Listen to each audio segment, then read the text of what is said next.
gloire à Dieu, shalom. Soyez tous bénis. Notre première leçon va parler de l'intégrité de la parole de Dieu. Donc, nous allons lire et étudier dans la parabole du semeur. Nous allons comprendre que la parabole du semeur est un tournant décisif dans la compréhension de la parole de Dieu. Nous allons comprendre aussi que dans la parabole du semeur, nous avons la clé pour déverrouiller toute la vérité de Dieu, toute la vérité qu'il veut nous donner ou nous faire comprendre. Lisons dans Marc 4 au verset 13. Jésus dit ici, « Vous ne comprenez pas cette parabole? Comment donc comprendrez-vous toutes les paraboles ?» Ça veut dire que cette parabole-là est la clé de plusieurs mystères que nous allons découvrir dans la parole au fur et à mesure que nous allons avancer dans cette étude biblique. Donc, toujours dans Marc 4, du verset 26 au verset 29.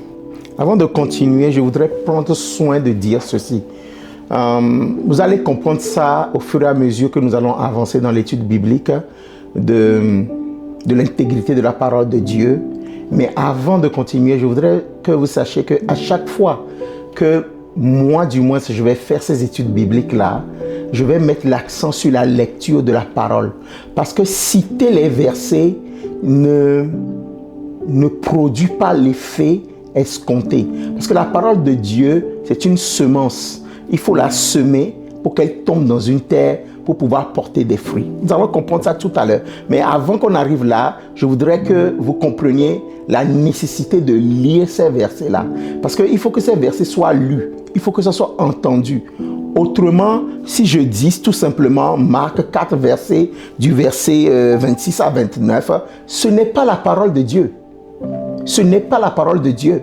Et le fait de dire Marc 4 du verset 6 à verset 29 ne produira aucun fruit dans votre cœur. Parce que ce n'est que le chapitre et le verset. Mais ce n'est pas la parole de Dieu.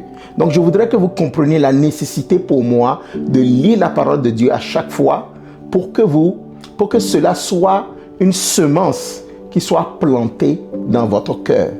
Je vous invite aussi chez vous, lorsque vous entreprenez lire la parole de Dieu ou parler de la parole de Dieu, lisez le verset. N'annoncez pas seulement le chapitre et puis le verset. Lisez-le. Car c'est cette parole-là qui produira quoi? Des fruits dans le cœur des gens. Donc, continuons. Le verset 6 dit, « Et il dit encore, il en est du royaume de Dieu, comme quand un homme jette de la semence en terre, qu'il dorme ou qu'il veille. » Vous comprenez? Quand un homme verse de la semence en terre, qu'il dorme ou qu'il veille, nuit et jour, la semence germe et croît sans qu'il sache comment. La terre produit d'elle-même d'abord l'herbe. La terre produit d'elle-même d'abord l'herbe, puis l'épi, puis le grain, tout formé dans l'épi. Et dès que le fruit est mûr, c'est-à-dire que la tige est déjà sortie, c'est-à-dire d'abord il y a la petite herbe qui est sortie, ça veut dire que la graine a commencé à germer. Après, la tige s'est allongée. Après, l'épi s'est formé. Ensuite, les grains qui sont dans l'épi ont commencé à porter des fruits. Dès que ces fruits sont mûrs, la parole de Dieu dit, on y met la faucille car la moisson est là. Vous voyez? Donc, il faut que nous comprenions que la parole de Dieu, comme Jésus est en train de le dire ici, c'est comme une semence qui est mise à terre. Lorsque cette semence est mise à terre, qu'on veille nuit et jour ou pas, ça ne change rien. Cette semence-là, en son temps, elle produit, elle germe, produit sa tige et produit ses fruits. Et lorsque les fruits sont mûrs, le moment est venu de quoi? de moissonner. Donc nous n'aurons pas à nous inquiéter de comment est-ce que la parole de Dieu va-t-il germer. Parce que c'est la loi de la nature. La parole de Dieu, elle a été créée pour pouvoir produire des fruits dans notre cœur. Retournons dans le verset 14. Le verset 14 dit, le semeur sème quoi? La parole. Donc nous comprenons que les grains ici qui sont semés, c'est la parole de Dieu. C'est cette parole-là que le semeur est en train de semer. Donc dans la parole du semeur, nous devons comprendre que notre Seigneur Jésus-Christ est en train de faire l'analogie entre la parole de Dieu qui est semée dans notre cœur et puis les grains entre guillemets de maïs qui seraient semés sur le sol. Vous voyez? Cette comparaison-là du royaume des dieux, de Dieu, avec les grains, doit nous faire comprendre que la parole de Dieu est comme ce grain-là.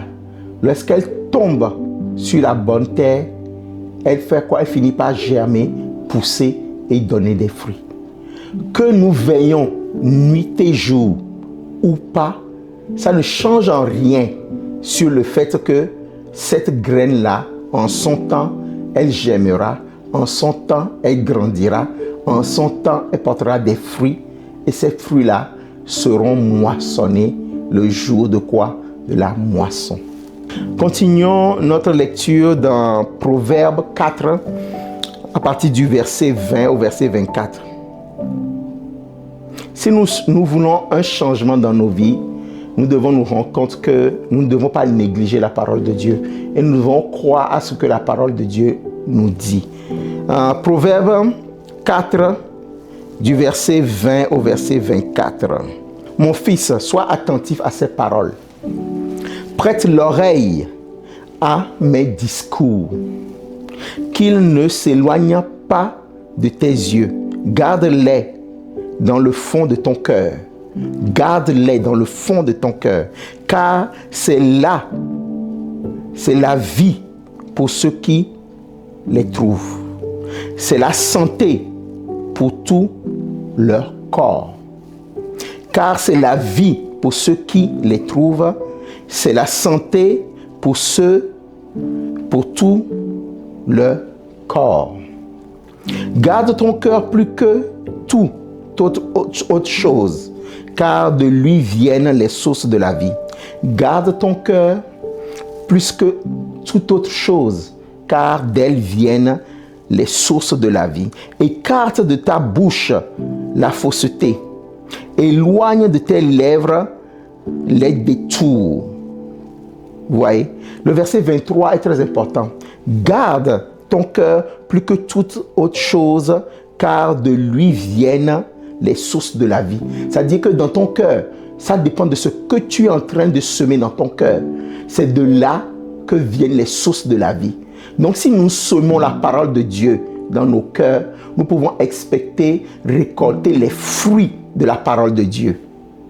Mais si nous semons autre chose, nous ne pouvons pas nous attendre à récolter ce dont la Bible nous parle, ce dont la parole de Dieu nous promet. Nous devons veiller à ce que nous semons dans notre cœur soit la parole de Dieu pour que nous puissions escompter, avoir le résultat que la parole de Dieu nous dit. Parce que très souvent, nous disons que nous faisons certaines expériences pour voir si la parole de Dieu donne ce qu'elle doit escompter. Mais ce que nous oublions, c'est que nous ne prenons pas le temps de semer. Il ne s'agit pas de semer une seule graine. Vous savez, quand même sur une terre qui est très fertile, vous ne semez qu'une seule graine, vous ne pouvez pas avoir espoir de faire une grande récolte. Tout ce que vous pouvez récolter, c'est 2 ou 3 épis. Donc le résultat ne sera pas flagrant. Tandis que si vous semez sur une surface donnée, une quantité abondante de semences, la moisson ne peut être que quoi? Grande. Donc si nous expectons avoir des résultats, des victoires dans cette vie, ce que nous semons dans nos cœurs, nous devons veiller à semer le maximum de grains dans nos cœurs. Gloire à Dieu, gloire à Dieu. Nous continuons notre étude biblique. Semer la parole de Dieu dans notre cœur n'est pas une affaire de une fois de temps en temps, n'est pas une affaire de une fois par semaine, mais c'est une affaire journalière. Chaque jour que nous nous levons, nous devons semer la parole de Dieu dans nos propres cœurs. Pourquoi? Parce que nous ne pouvons pas attendre d'avoir des problèmes avant de chercher les solutions. La parole de Dieu, quand nous la semons dans notre cœur, au fur et à mesure, elle donne solution à tous nos problèmes. Au fur et à mesure, elle nous donne la compréhension de ce que Dieu attend de nous, de ce que notre Seigneur Jésus-Christ voudrait que nous fassions, de la démarche qu'il voudrait qu'on fasse. Et surtout, c'est en lisant la parole de Dieu et en semant cette parole dans notre cœur que la gloire de Dieu se manifeste à travers nous. Ça fera partie de d'autres études bibliques que nous ferons. Mais je vous dis d'avance que la gloire de Dieu ne peut pas se manifester à travers nous si nous ne semons pas la parole de Dieu. C'est la parole de Dieu que nous semons à l'intérieur de notre corps qui nous garantit d'avoir cette gloire de Dieu se manifester à travers nous. Retournons dans Marc toujours, lisons à partir du verset 27, le verset 27 au verset 28, dans Marc 4.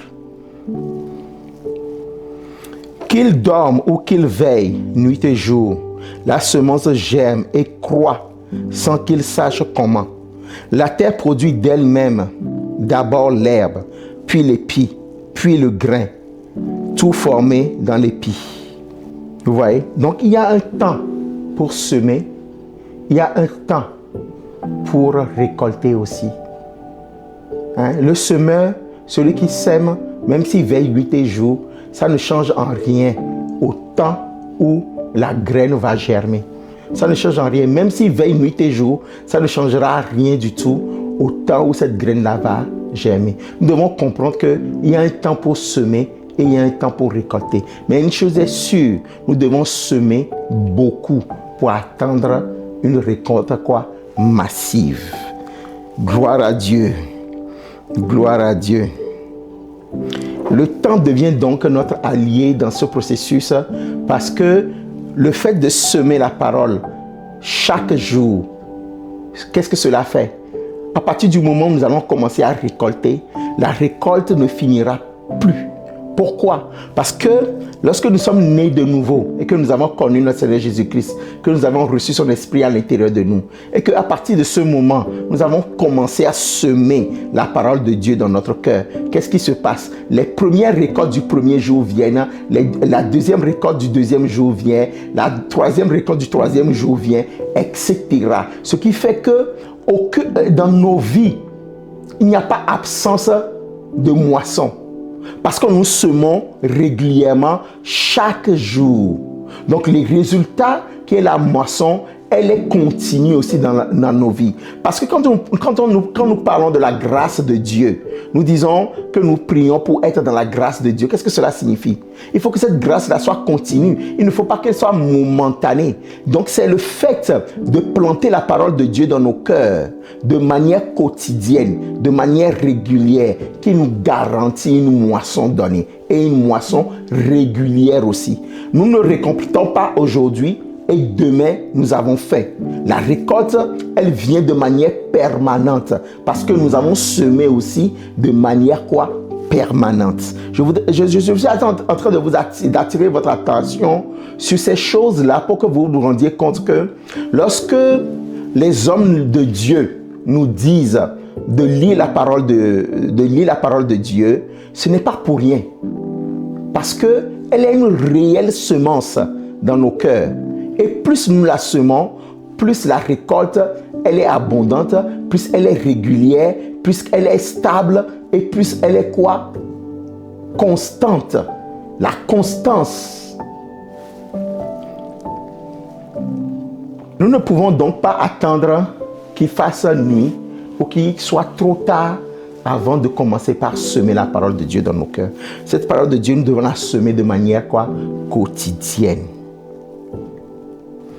La deuxième chose que nous devons nous dire aussi, c'est que nous ne devons pas nous attendre à comprendre comment cette parole de Dieu va-t-elle germer dans notre cœur, comment elle va faire pour produire des fruits.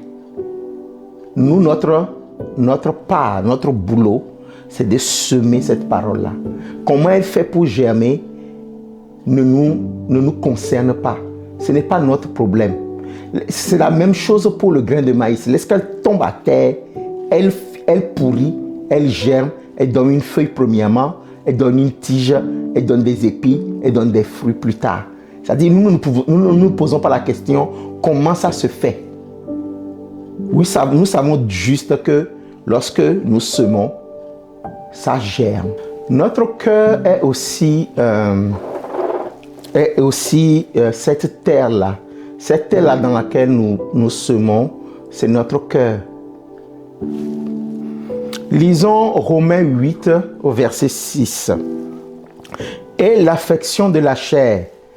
Et l'affection de la chair, c'est la mort. Tandis que l'affection de l'esprit, c'est la vie et la paix. L'affection de la chair, c'est la mort. Et l'affection de l'esprit, c'est la vie et la paix. Nous allons lire la version anglaise. Nous allons lire King James, juste pour faire une petite nuance là-bas. For to be carnally minded is death, but to be spiritually minded is life and peace. C'est-à-dire que quand notre entendement, tout ce que nous faisons est tourné vers le monde et que nous ne nous préoccupons pas de la parole de Dieu, cela produit la mort. Tandis que lorsque nous sommes spiritually minded, cela nous aide à faire quoi?